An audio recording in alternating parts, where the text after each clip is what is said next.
Happy Tuesday, everybody, and even more importantly, happy Valentine's Day. Well, you be my Valentine. I'm Larry Jacobs. You should know my name before you accept my Valentine proposal. Today's the 14th of February, 2023, and we're going to have a nice show with our good friends over at CASE, the Council of Administrators of Special Education, one of my favorite groups out there. And we have a first-time guest from the CASE.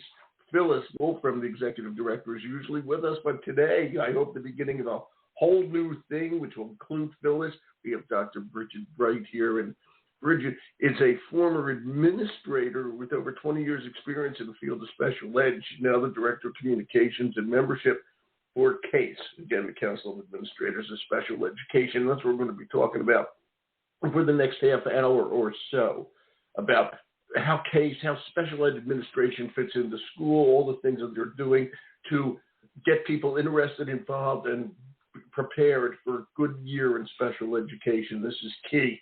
As we all know, there's a lot of challenges out there in schools and special ed. A lot of it falls on special ed, and this is a great group. So we're going to have a nice time talking with Brigid. We're going to archive the show at ace-ed.org. That's the home website of our American Consortium for Equity in Education. I do hope you go over there, look at the latest issue of our magazine. You'll see the cover with all the Equity Award winners. That's over there. It's our online journal. Flip through. You'll really enjoy Equity and Access Pre-K-12. All of our podcasts are over there. This one will be there too. All right, plus our SEL Today website link, and then also teacher-retention.com link. We got good stuff going for you, and we do it all the time, and we hope you take advantage of it, ace-ed.org. And without further, by the way, everything we do over there is free, just so you know, okay, including a subscription to the magazine. We'll send you the link when it comes out. Again, ace-ed.org. I guess I should mention that, and then I will say Happy Valentine's Day. Brigid, did you get your flowers yet from your husband yet, Brigid? No, I'm anticipating those will be coming this afternoon. I would assume Good morning, happy Valentine's Day to you. Thank you. And we're going to get right into this. And by the way, I'm so glad you're here. This is going to be a lot of fun. Brigid, a terrific person to talk to, and I'm just so glad you're representing CASE today on the show. The first thing I want to get to, which I found interesting, the CASE annual conference is a long way from now. It's November 8th to 10th in Pittsburgh. Great city, by the way. All right? And it's called Building Bridges from Vision to Practice. And I got an email this week that echoes this, that there's an upcoming deadline for proposals. All right? And today is Valentine's Day. And so, Brigid, could you tell my good friend Phyllis, Phyllis, will you marry me? Phyllis Wolfram. Is that the kind of proposal you want, Brigid? That's not the exact proposal that we're looking for, but Phyllis did have a special message. I love you, Phyllis. She wanted to make sure that I said, "Go Chiefs." Yeah, it's a shame. As we know, our Kansas City Chiefs were victorious. That's great. No. But in all I'm from Philadelphia, everybody, in case you didn't know that. I live in Maine, but I'm from Philadelphia. Oh, yeah.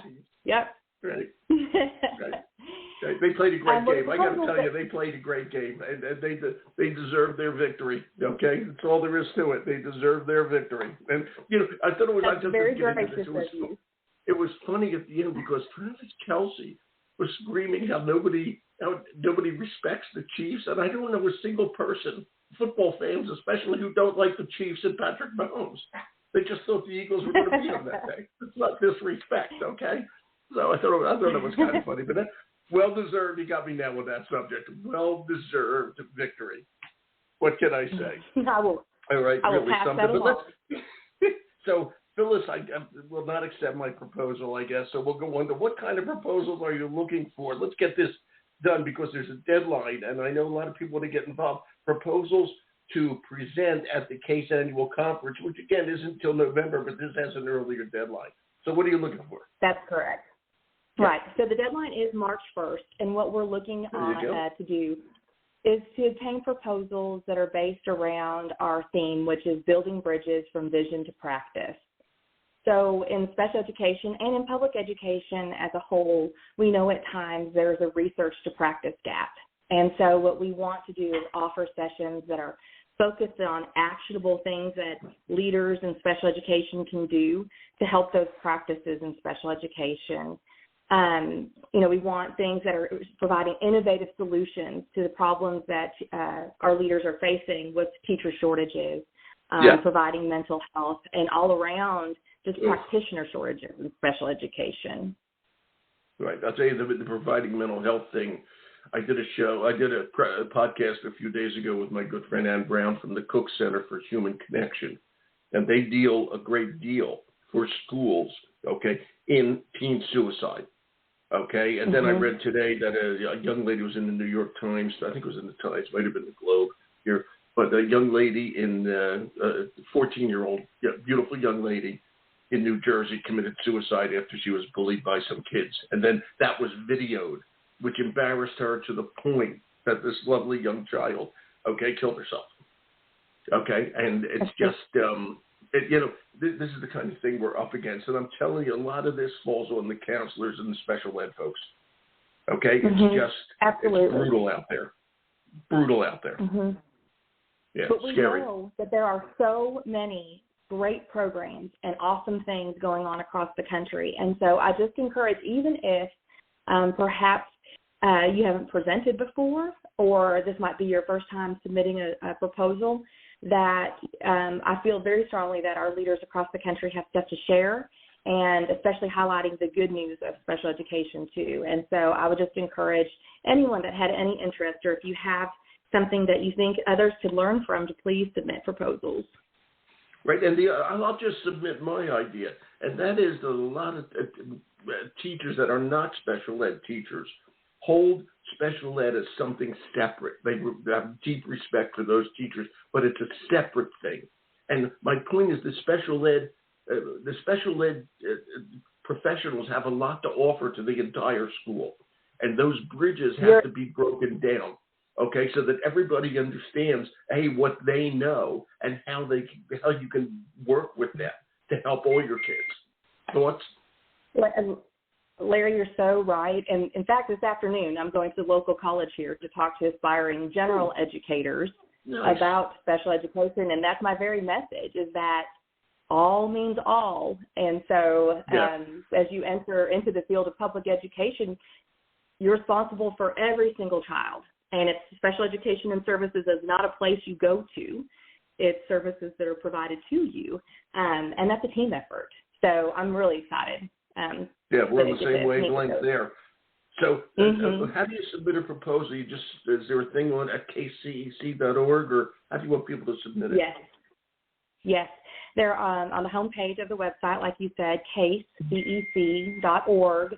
If you scroll down, there's more information that you can go to there. And then also, we're going to be actually transitioning to a new website within the next 2 weeks. So if you don't see it on that homepage, you can go to the event page. I'll be darned. There's going to be a whole new look, over Case? KC. Whoa. I know. So we have the new logo.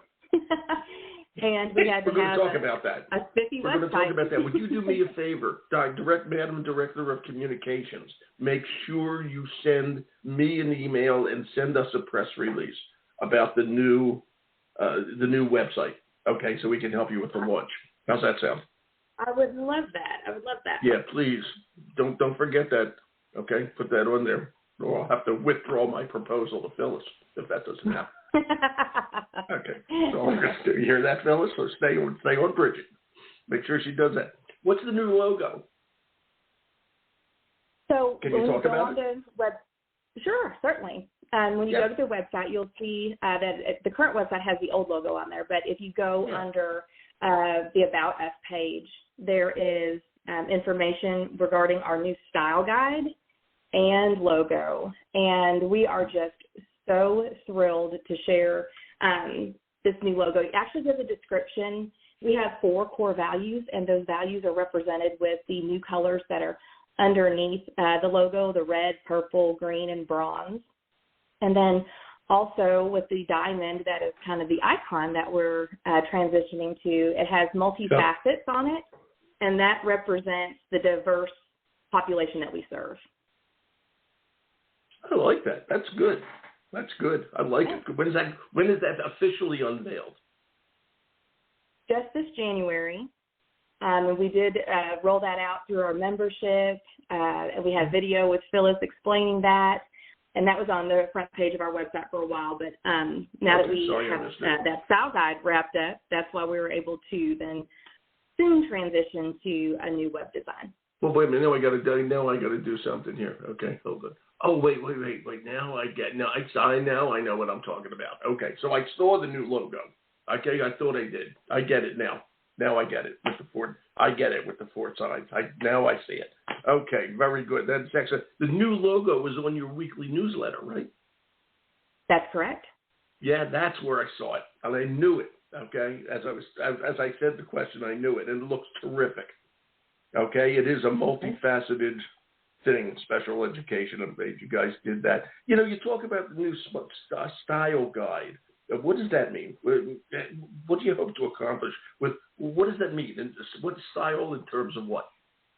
Brigid. Sure. So, as CASE is an international organization, we have state units as well, and so often they'll use our CASE logo or want to reference us as their parent agency. And so the style guide will let our state units and executive directors know what we're trying to go for with consistency of message and then also consistency of style. Mm-hmm. Cool. Wow. You are good, Madam Director of Communications. I got to tell you, this is really good stuff. Okay? Things are changing over there and for the better. And it is needed, not in terms of you haven't done things great before, but people need to understand special ed more now than ever. In my opinion, we're coming out of the pandemic. We've got all this problem. Everybody saw the news yesterday about teen girls being so sad, how the suicide rate is up. And I read that horrible story this morning. I mean, we really need help out there. Okay, the special ed team is going to help, and I hope people, administrators, and other teachers really, really understand that. You know, you guys had a winter workshop recently, and it was about dyslexia. All right, and I'm curious. Do you have other workshops going on? How did that one work out? Is that the big thing in special ed these days? And I have to say this because dyslexia can apply to reading. Obviously, it does. Okay, and the NAEP scores, the reading scores, everybody's upset. You all know the whole thing that's going on now with the phonics and the science of reading. Everybody knows all this stuff with Lucy Calkins and what's going on. It was actually a big story in the New York Times a couple of days ago about that. The way we teach reading, it seems we need to make a change. Okay, dyslexia has a lot to do with that. If we can get kids on the right reading track, we're going to be in good shape. So that's a long way of saying, is dyslexia the most important thing out there in special ed if you had to rank things? That's a great question. I think probably the most important thing in special ed could change by the hour or by the day, but most definitely. I'll ask it again before the show's over, and we'll see what changes. Right, please do. Because I'll say no. That's a great answer. That's a funny answer.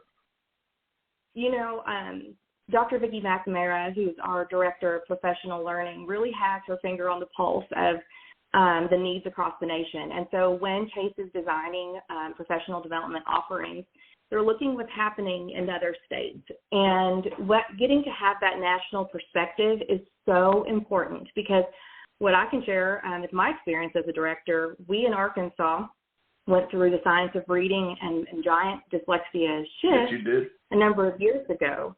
Yes, you did. However, this message is just now coming to some other states. That's and exactly so right. And Arkansas was not. I don't know if they were number one, but they were damn close to number one and jumping on the bandwagon. It's good. It's good. Yes, and it was absolute sweeping change and intensive professional development provided by our State Department. So when you look at a national perspective and you're able to see what's happening in other states, you can provide the information and the professional services and development that will let other states and other directors be more proactive than perhaps you would be if you didn't know that was going on, right? There's lots of action in state legislatures around dyslexia, a very high lobbying force around dyslexia. Good. And Good. the Case Winter Workshop was supremely successful. It was very well attended. I was very impressed with the questions from directors from across the country. And again, it's just one more way that CASE is trying to bridge that research to practice gap, because there's a lot of myths that were debunked during the winter workshop around dyslexia and reversals and different things like that. And so it's such a huge topic and huge need. We're even in discussions to see if maybe this is going to be an annual event. Maybe we offer a dyslexia piece annually. I think it has to be, and it brings up an interesting question. When teachers are taught how to teach children to read, okay, and within the earlier grades, let's just say pre-K through 4, okay, do they work enough with special ed expertise to understand that if a kid is having a problem, it might be a dyslexia problem or learning challenge like that? Are people finally seeing the real cross mix that really one can help the other? It's a breaking down of a silo. What do you think? Mm-hmm. Well, what's your thought on that? I don't know if you've had the opportunity to hear the podcast Told a Story. That gives a great perspective. I've heard some about of it. How, yeah, I know. Yeah, how reading instruction in the nation changed. And so having that background, I think when you talk about our teachers prepared, do they have the professional development? It really depends on where you are in your career and what was the methodology that was chosen at that time, right? So I do think that there is more and more foundational knowledge of the science of reading. And one of the really great elements that was woven into the winter workshop was the science of learning and how it impacts the science of reading. And so looking at brain functioning and understanding that as you move forward and try to address reading skills for students. So one thing, and this kind of goes full circle to what we were saying earlier, Larry, is that when you're thinking about reading instruction, general ed teachers need to have the knowledge and the empowerment to realize that they can teach all students the reading instruction. Where you layer in the interventions, that's where you can layer in supports.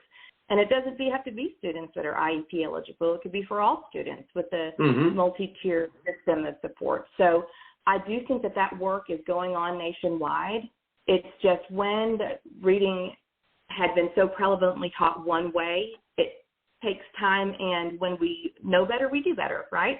So and getting that information out to special educators and special education leaders. Cool. What's the next workshop coming up? You just had the winter. We're hopping. What's next? Well, we have a lot of virtual offerings. So the Weatherly Review, we have with Julie Weatherly. That's a quarterly Special event. ed law, very important. Right. Special ed law. And the Director of Communications, Dr. Bright, okay, always feel free to invite Julie on here. I love talking about that stuff. Please. Yes, I'd love that. If you want. And actually, we have about 4 different offerings with her. There's a discipline boot camp that's going to be coming up April 14th, and it's really designed for all administrators. And there's new guidance out around exclusionary practices. And so we're really reaching out to all administrators, assistant principals, superintendents, principals, to hear Julie's message. She's a very dynamic presenter and just a wealth of knowledge. So for the first time, CASE is offering a discipline-specific offering, virtual event. That's great. And then this summer is the 504 conference in June with Julie Weatherly again. And last summer, that was like a blockbuster. And I still have people sending messages saying how much they enjoyed and learned from that conference. Cool. She is good. Yeah. She is good. Absolutely. This is going to be good stuff, you guys. And, which brings up an interesting point. and you're director of membership too. And I'm going to just talk about this. You're the Council of Administrators of Special Education, all right? But there are 12,000 school districts, all right, in this country, okay? And this is good. I know where I'm going with this question. Do you have 12,000 members in CASE? We do not. Okay. You should. That's my point of asking that. You should. All right. There's no excuse for any school district, okay, not to be part of CASE, okay, because special ed is a hot point and a very strong parental point, community point, okay. They're the loudest. The parents are the loudest voice in the room. They really are advocates for their kids, okay. You have to get special ed on the right track. We do that, we're going to solve a lot of the challenges in schools, okay? And talk about, if you can, Brigid, again, you're director of membership for CASE, talk about why it's important, okay, for school districts to join CASE, okay? And even the superintendent or assistant superintendent, somebody should be there or be getting your stuff on a regular basis. And just talk about why that's so important. Certainly. Well, I can even speak to my own leadership now as a director. We can take you to Piccadilly Square, and I'll give you a soapbox. Go ahead. Go for it. I mean, man, light shining down on me and everything. Appreciate it. But it is, obviously, I feel very passionately about this. As a director, I was a long-term member of CASE. I served on the Policy and Legislative Committee. CASE has so much to offer administrators, leaders in special education, and I love how you said superintendents. Even if you're not a director of special education, you are leading and you have the responsibility to educate. You are an administrator of special education. If you're the superintendent, you're an administrator of special education, okay, whether you've been trained in it or not, okay? That's part of your bailiwick. Please continue. And one of the great things about CASE is that everyone in our office are former directors, so we know the job and just how challenging it is. And when you are looking for longevity in leadership or within your district, is that you have got to provide avenues for your leaders to grow, and CASE does that through extensive networking opportunities, both virtual and in person. You have to have a very strong network in order to lean on others when you have things come up that you need to ask about and find out more information of. And CASE absolutely provides that in spades. The other thing is CASE, as an international organization, has huge advocacy efforts. CASE office is routinely working and meeting with federal offices to be the voice of special education leaders. And that's not something that, when you're boots on the ground and managing your district, is something that you might have the capacity to lean into. But our national organization absolutely provides that. And in those meetings with the federal offices and the coalitions that we're also a part of, we communicate that information to our members in a way that they can access at any time when they have time. So like you mentioned, the CASE weekly update, and we have a membership update, and that's good. We're providing the professional learning that we need, that our directors need to stay current, right? So for me, when you're saying why would people be a member of CASE, is that as a leader, you need to be fed. And this is one of the ways that you can definitely be fed, through networking, advocacy, and then providing a voice for leaders.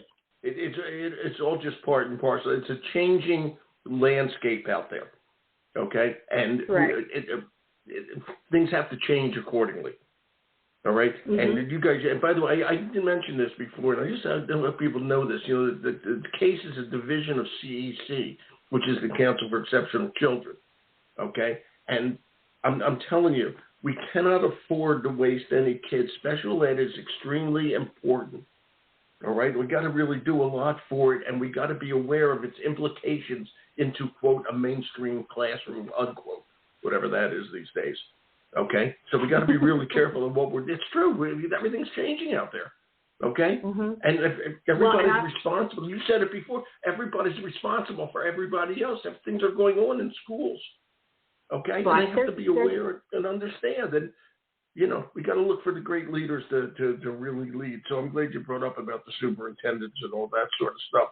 Okay, this is really good. And last but not least, you dyslexia we talked about, but you didn't answer my question. What's the next most important thing in special ed? Dyslexia we did. What's next? What else? The next most important thing in special education, I really think this kind of goes to what you were talking about. For so many years, everything was addressed in silos, and just breaking down those barriers and making sure that all students have access to their learning. And so there's multiple ways that you do that. And I'm glad that you mentioned the Council for Exceptional Children, our parent organization, because that blends right into the membership question that you asked previously. Because as a member of CASE, you are also a member of the Council for Exceptional Children. And when you are looking for research-based information, what are the best practices instructionally for students with disabilities, that is where you find that information through CEC. And so that kind of piggybacks. I wanted to make sure to mention that. But, I think that for me, the biggest thing for special education always is going to be access, through not having those exclusionary practices with discipline, right? Yep. And making sure that we're designing instruction and designing IEPs that are letting all learners access their instruction and to the greatest extent with their general ed peers, right? We know that that's why we call, when you talk about that's why we call our magazine Equity and Access. Yeah. That's right. Yeah. Go ahead. We're talking over each other. I'm talking over you. Go ahead. Oh, no, the vast majority of students that access special education services have typical IQs, typical intellectual capacity. Absolutely. It's just they learn differently. And so, to break down those barriers and make sure that all kids can access their instruction, I think that's always going to be the most important thing for all educators. It is that. And I love that phrase. When people do learn, they just learn differently. I work with Landmark College in Vermont a lot, and it's a college for students who learn differently. Okay, these are smart kids. They just learn differently. As, by the way, we all do, just in case you hadn't noticed. Okay, and you talk about silos. I'm curious about this. Okay, in teacher education, teacher education has to break down the silos. When you become a teacher, teacher education has to say we're all working together. You're not just a history teacher. You're not just a fourth grade teacher. You're working right across the board with everybody. And they have to make sure that the whole school community, is part of every teacher's education. And that way the silos get broken down because new people coming in go, wait a minute, but I learned this. Why aren't I not working with special ed? Why am I not working with whoever? The guidance counselor, whatever the case may be, the school librarian. Those silos have to be broken down in teacher education, and that's what we're going to do here. So, Brigid, I assume you will be carrying my proposal to the executive director? Okay. I promise to. On Valentine's Day? Do that and tell her the only qualification to become the future Mrs. Jacobs, my wife, I'll talk to her about that, is she just has to wear Eagles green to the office for a few weeks. I will definitely tell her that. Yeah, that's the only qualification. I'm sure she'll just run to that, okay? All right. By the way, I meant to ask you, I forgot you're in Arkansas. I knew that, but I forgot to ask. Did you know my friend Howie Knopf down there? I have not met him. I do know of Howie Knopf, but I have not met him. Yeah, he's a good friend of mine. He's on the show quite a bit. They moved from Arkansas. They just moved to Florida. But I just thought maybe you guys would cross paths. He's a good buddy. He's on the show quite often. Okay? That's all. Okay. Just checking. Okay? You're the one educator in Arkansas who doesn't know Howie. We'll have to crack that. I'll make sure you guys meet each other. Excellent. Okay, great. Brigid, this was great to have you on the show. Thanks so much for being here. It was a wonderful conversation. Thank you for having me. I appreciate you. And again, happy Valentine's Day. Enjoy those flowers and that box of candy. Okay? Happy Valentine's Day to you. Thank you, my dear. You take care. Bye-bye. Bye-bye. That is Dr. Brigid Brighton, Director of Communication and Membership for CASE, the Council of Administrators of Special Education, and she knows her stuff. Okay? They're a good organization. and it's open to anybody in administration who cares about special ed. Okay, so you got to go on that. We're going to archive the show over at ace-ed.org. I'm Larry Jacobs. This is Education Talk Radio. Please check out what we do over there. Enjoy our magazine. We're pretty proud of it and all the stuff at ace-ed.org. Thanks for listening.